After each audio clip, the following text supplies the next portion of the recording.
Hey, alright. What's going on? What's going on, ladies and germs? How are you? Welcome back to another episode of Eddie G's Comic Culture. I'm your host, Eddie G, and as usual, to all my friends and family out there, thanking you guys for the support that you've shown for the show.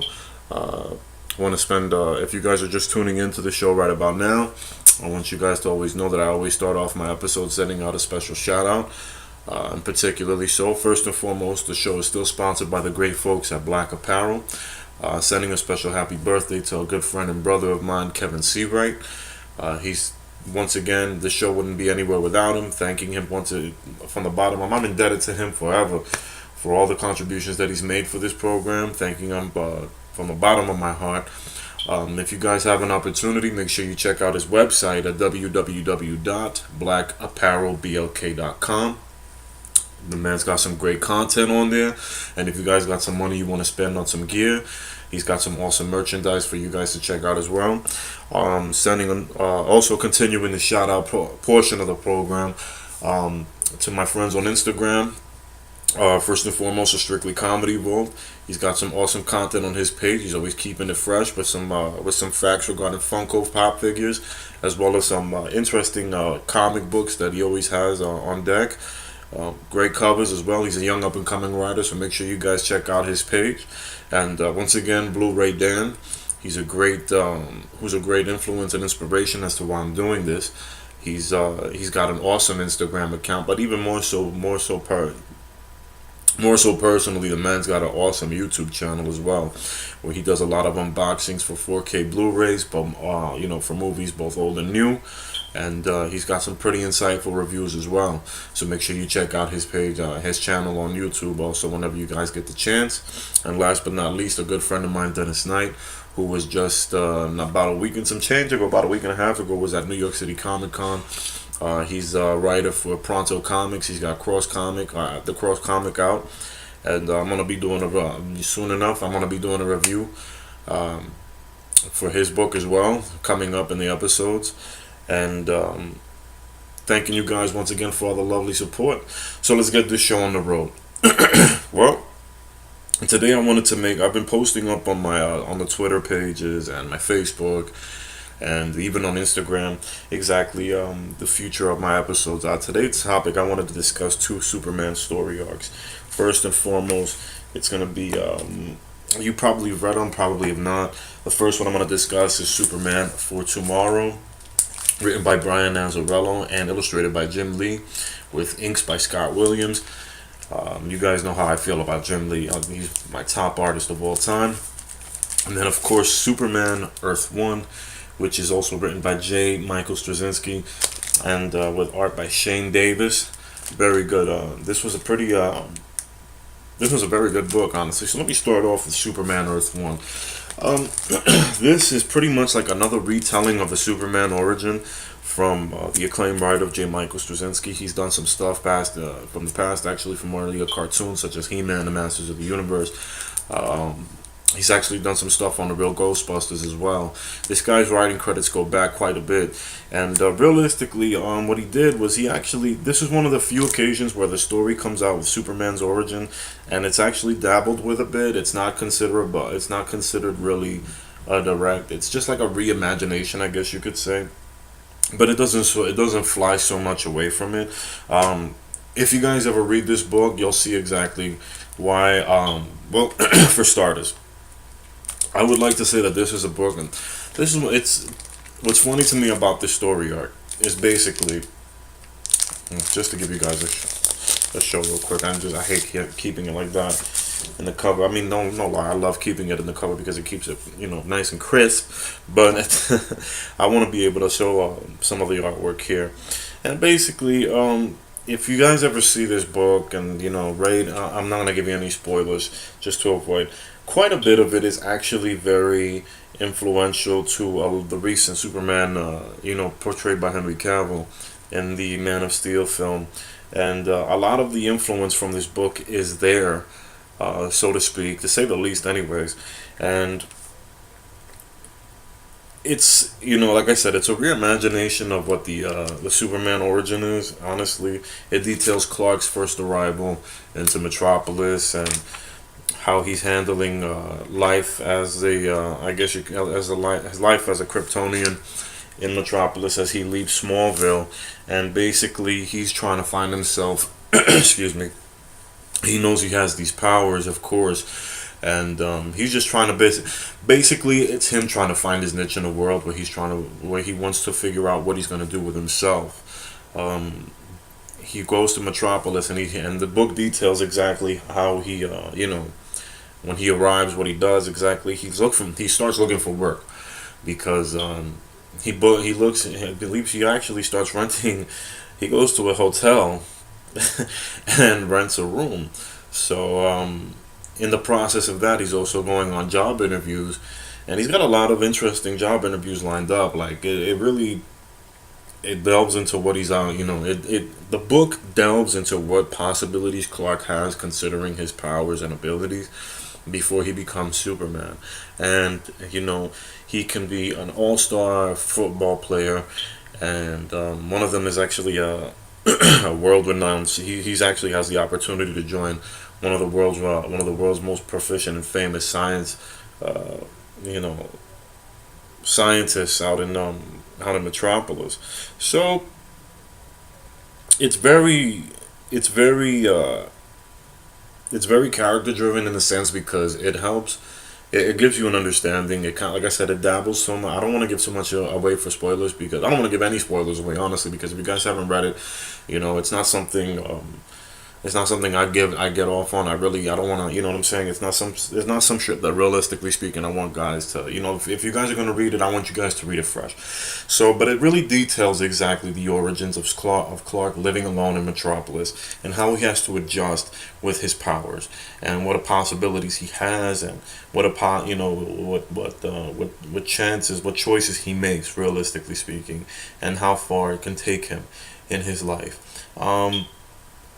It's pretty dope in a sense, and I wish it's one of those books honestly where I would love to see it. I would love to have seen an animated adaptation of it honestly because I think it's a really great story. The only downside to that is, as I said before, this book really you could tell where the Man of Steel movie really took a lot of its influence from it. That a lot of it is in this book. Even certain scenes as well you'll recognize in this book that happened in the movie as well. So, but I think the animated feature would do well to patch up a lot of the emotional drive behind the character that was missed. That was a missed opportunity in the live action film. I'm not saying Man of Steel is bad at all. I actually like it. It's one of my favorite Superman movies of all time. But it was a lot of stuff that they really didn't really deliver. They didn't execute as well as I thought that they should. So I think that would be a great opportunity for them to actually patch that work up with the adaptation of this, an animated adaptation of the book. So I think it's an awesome read. There's a couple of more volumes I still have to pick up, and it's it does lead into it. There's the villain. There is a villain in the story. Um, like I said, I don't even want to. I'm trying to dance around it by not giving away anything. The villain in the story is very. Let's just say it's This in a physical bout, they're evenly matched. Him and Superman. So as I said, it's like I said, it's very much so where a lot of the where I could see a lot of Man of Steel. It's basically a book where you see where if you've watched Man of Steel, of course, I keep reverting around to it, where a lot of the influence is heavily based off of, and but what's the difference? Like I said, the difference is that the way that it's written, the way it's well written, it's very character driven. It's an awesome reintroduction to Superman. It actually came out a year prior to the relaunch of the DC's New 52. It came out in 2010, while the New 52 started in 2011. But I guess it's like the contrast between this and the Superman of that time of the New 52 is complete. Is just night and day, and when you get to read these books, you start to notice exactly what's going on, and you know, you start to, to say the least, it's easy to see why a lot of us, a lot of the you know, the irregular, you know, the original fans of Superman have missed seeing and reading the character. And it's really what it is. It goes back to the core basics. It explores why Superman is such a good person. Lois and Jimmy play an intricate part in the story as well, along with Perry White. Um, because like I said, it's a slight reimagining of the story. It doesn't go too deep off the rails, honestly, but you know, it details. Excuse me. It details a lot of. It details along the steps along the way that Clark took to get to where he was at, and it's a very, very pivotal book. I think everyone who's if you're a Superman fan, definitely make sure you have that in your library. If you're not and you're looking for something good to read for Supes, that's a pretty good story. That one of the good jumping off points for you guys to check out. You know, and that's it. And it stands, to me, it stands the test of time. Lois Lane in this book, for some reason, is oddly illustrated by. There's oddly illustrated to look eerily a lot like I forgot the actor's name. She plays Dexter. She plays. If you ever watched the show Dexter, if you remember his sister, the character his sister plays, the actor. Lois Lane looks eerily, creepily just like her in this book. I don't know why. I don't know where. How, you know. I guess she probably must have been an influence and didn't realize it or doesn't know. But it would be pretty awesome to see if they actually. I would love to see some. I want to see if I could find an interview around there with Michael Straczynski or even Shane Davis to say what was the influence behind Lois Lane's portrait in this book. But nonetheless, it's still a great book to read.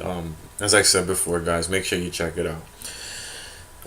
So the next one I wanted to talk about. This one is a bit of a doozy. Is Superman for Tomorrow. This is an excellent book. Well, let me rephrase that. It's a good book. It's a very good book, honestly. Um, it's basically um, a love story interwoven in science fiction. Um, it's a very intricate book. You have to really, you know, go through what's going. You have to realize what's going on. Well, you have to pay attention to what's going on, realistically speaking, because it, it it starts off a little shaky. It starts off, and the pace is really slow. The pace is really slow in the book. I can. That's one of my main complaints. This is why I'm not saying that it's an excellent read. It's a good read. You know, because of the simple fact of the matter that the pacing is pretty bad in this book. It's very slow. The only one of the main things I love to look, you know, of course, it's illustrated by Jim Lee, so there's a plus right there. And this is one of his finest works, if I could say so myself, man. You know, this guy, when DC got Jim Lee on board in the publishing, you know, when DC got on board to get Jim Lee in the books, man, I don't think they realize exactly how. I think, well, actually, bullshit. They don't realize. They do realize what kind of a heavy hitter they have on their team, and this guy really brings it. This is one of the best works you'll ever possibly see. Um, there's also a Batman guest appearance as well as a Wonder Woman guest appearance as well. And basically, the premise of the story is about it deals with an event that happened in Metropolis. Well, an event that happened in the world that they call the Vanishing, where 1 million people on the planet just mysteriously disappeared. No one knows where, no one knows how, no one knows what happened. There was no signs or no traces of them anywhere. And of course, one of them that vanished into thin air. I don't want to give away nothing in the story, honestly, guys, but one of them who vanishes is Lois Lane. So Superman is pretty much on a quest to find Lois, of course, because in his heart of hearts he knows that not only is she alive, but the rest of the others that were that were taken as well are alive, as you know, were also still living. So along the way he runs into some characters. He ends up confiding in a priest of all people, and like some random priest who, for some reason, I'll give this part away, he's dying in the book. He actually has some sort of, I don't remember, I can't remember right about now, but he does have cancer. So Superman befriends him, and they end up forming a friendship that's kind of unlikely, to say the least, because you know, it doesn't really of all people, for me to see Superman befriend is a priest. That was strange. Nothing against them, but it's just I just found it awkward for that friendship to take place. But along the way, he has Superman finds a way to go ahead and crack it, crack down exactly what was it that caused the vanishing on Earth, and in order for him to revert and go through it to save these people, he's pretty much on the verge of almost that's it's almost suicide. It's very dangerous, and it's not just dangerous for him but dangerous for others as well.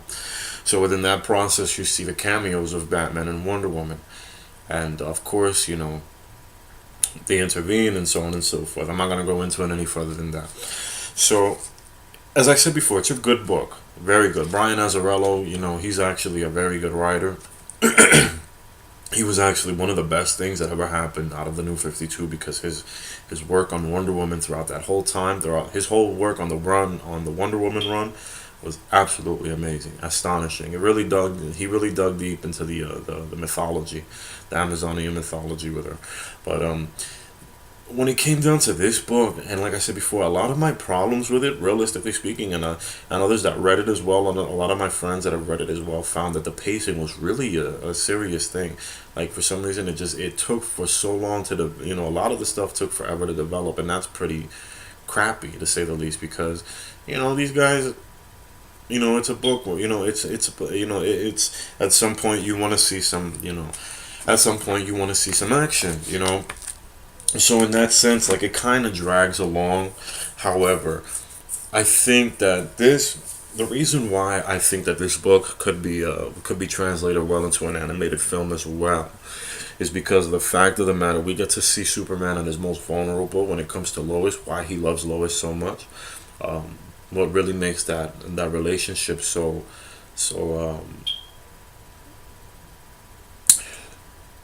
special. I want to say pure, but yeah, it's just sounds so cliche.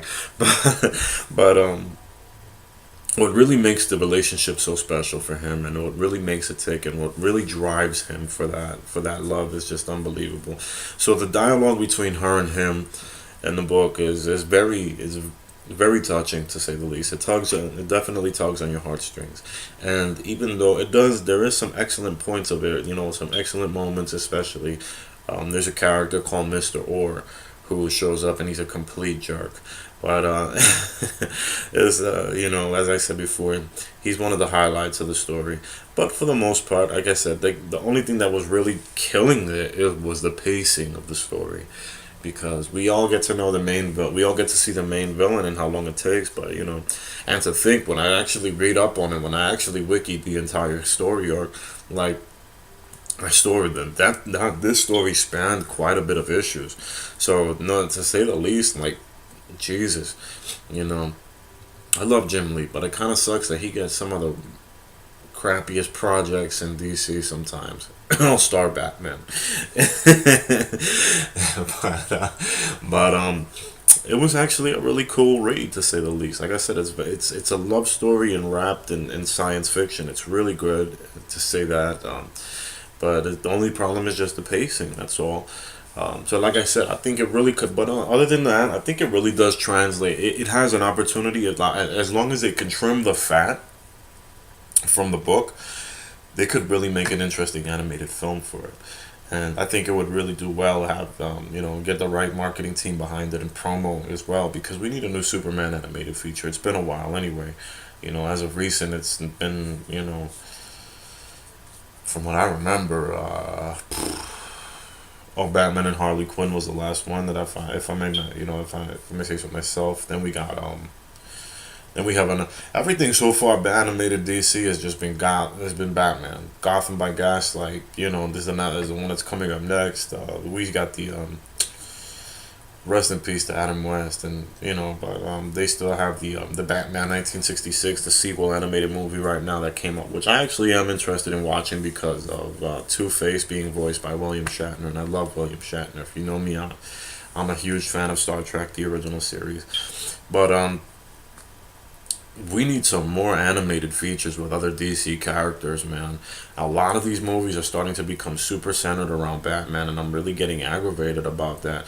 Even and the one I haven't seen last was Justice League Dark, which I'm dying to see, and yet Batman is involved in that, but for some reason, like I love Batman, don't get me wrong. I do. I love the character of Batman, but DC saturates the shit out of him so much that they act like he's the only character to ever put, to ever actually feature on anything.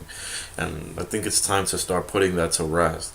Especially now with the success of Wonder Woman, the live action film that she's had, it's really time to start featuring some other characters. And especially so some of their major A-list characters as well. And but For Tomorrow and Earth One, I think, are prime examples of excellent features that they of movies of books that they can turn into excellent animated movies. They've done quite a few stories. How they could even do some of the stuff on Rebirth. I can't wait to see what they're gonna. Hopefully they do too. Hopefully they do take some of the stories from Rebirth and start making them into animated features as well. I hope they got some storyboards going on, and the editing floor or something. But definitely worthwhile to check out, man. Like I said, the only problem with For Tomorrow, my main complaint, and quite a few of others as well, and I'm pretty sure you might run, you may not, you may or may not, but a lot of people that have had the same issues with me have just been the pacing of For Tomorrow. It's actually it kind of drags along. So, but other than that, as I said, I think they have a real gem with that if they just trim the fat and get a good animation team that can actually mimic that style of artwork, and not just For Tomorrow, but for Earth One as well. The only reason, like I said, I didn't get too much into Earth One because it's a lot of you guys are going to see a lot of the influences of Zack Snyder that's in there. Unfortunately, from Zack Snyder's point of view, he took a lot of the bad influences from that book and literally like exploited the hell out of it and just went left out of it. He just went completely left with it. But they're definitely awesome reads, man. Awesome reads as well. So not to jump off on that, but it seems as though I still haven't gotten a chance to see that new Black Panther trailer. I've been kind of busy today, and I'm actually about to start a new job, so I'm trying to keep myself on the up and up for notes and everything like that. So it's been really a hell of a week as of recently, guys. So please excuse me. I'm trying to keep as much work contained on the show as much as I can possibly. Doesn't mean I don't love you. I love you guys all. I love every one of you guys, definitely. Sad enough that we had to, and I knew this was going to happen too, but Blade Runner 2049 gets knocked off for first place in the box office. I think it's still number two, but for it to fall down second place to Happy Death Day, what the hell is wrong with people, man? No wonder we get such stupid crap in theaters nowadays. Because you guys they keep pumping this shit out. And don't get me wrong, I know that there are some pretty passive reviews on Happy Death Day considering the spin. But you know what, even with the Groundhog Day spin on it, am I really that interested to watch that movie? Absolutely not. So it's pretty what a lame idea. The New Mutants trailer looks phenomenal. That I'm definitely interested in seeing. um, it's got that kid from Stranger Things who plays Will's older brother. I keep forgetting that actor's name, but he's in it too, and it just looks fantastic. Once I look into that new Black Panther a little bit, the snippets from what I saw from the new Black Panther trailer is absolutely looks great though. I'm not even gonna lie to you guys. So if you guys had the opportunity, if you want to send me some feedback as well and watch that Black Panther trailer, let me know how it turns out. I would love to appreciate it. I'd love to hear that. And what else? Apparently, DC kicks off Flash Week in promotion for the Justice League movie. Um, yeah, we'll see. No, but I think I'm actually pretty hyped for the Justice League at this point. I know I was talking to a good friend of mine, and he's actually kind of reluctant because, he just recently saw BVS and Suicide Squad, and he was really disappointed by both features. And I don't blame him. I really don't blame him considering. But I told him again he still has yet to see Wonder Woman, so I actually kept him. I'm antagonizing him to pick up Wonder Woman, not to give up on the DC Extended Universe yet. Well, excuse me, the DC Cinematic Universe. That DC Extended Universe never existed in reality. Sorry, Snyder, but but I'm not gonna trash them. I'm not gonna trash Zack Snyder on this episode at all. What else has been going on? Man, Mark Ruffalo, man, I know he got an earful from Kevin Feige.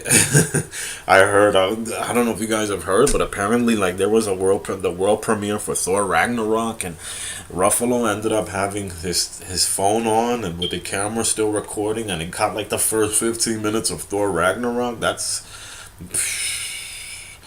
man. I hope they went easy on him, please. I love Mark Ruffalo as though I love Mark Ruffalo as Bruce Banner. He's been to me like I think he was great. He's been great since Edward Norton. So please, Marvel, please, Kevin Feige, do not fire him. I know they're not gonna fire him, but you know, I know they gave him I know they gave him a good deal of hell. So, with that being said, guys, it looks like I'm just gonna have to wrap this up. I do apologize that the length is so short this week, but I did wanted to make sure that I focused on for Tomorrow on Earth 1. I wanted to make sure how it was very difficult tackling this episode, talking about these books, so as to not get too much into detail. The only reason why I gave such a little bit of details on for Tomorrow, and basically so, is because of the pacing issues. And even when you guys read it, just stick with it. Trust me, it gets to me it's pretty worth it at the end. If not, then hey, I tried my best to suggest for a suggestion. But anyways, I'm just gonna close this episode out with a big thank you to all of you guys. I appreciate the show of support and the love. And once again, you know where the comment section is at. If you guys have any questions, comments, or suggestions for future episodes, topics you want to discuss, man, hit it up. Let me know. I'll definitely love to hit it back, man. This is a forum for all of us who love comic books and everything comic book related, so we can all have a discussion, get away from this crazy, crazy world that we live in. So again, I'd like to thank you guys. I love you guys. Make sure you check out the next stuff, and make sure you check out the other videos as well if you guys are subscribing. And I hope to see you next time then. All right, take care. Bye bye.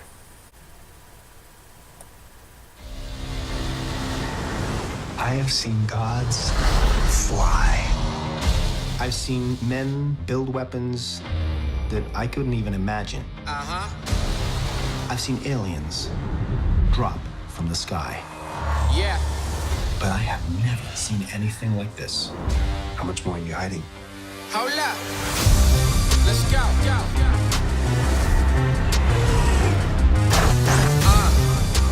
We are home.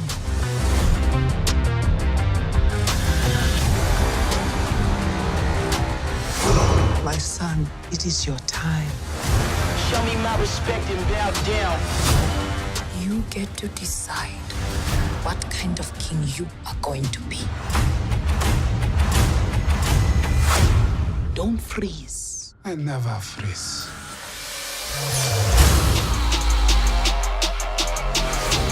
The revolution will not be televised. Show me my respect and bow down. We own ya. We own ya. We only getting started now, cause we own ya. Everybody think they know me now, cause we own ya. You and I'm a homie now, cause we own ya. I waited my entire life for this. The world's gonna start over. I'ma burn it all. What happens now determines what happens to the rest of the world.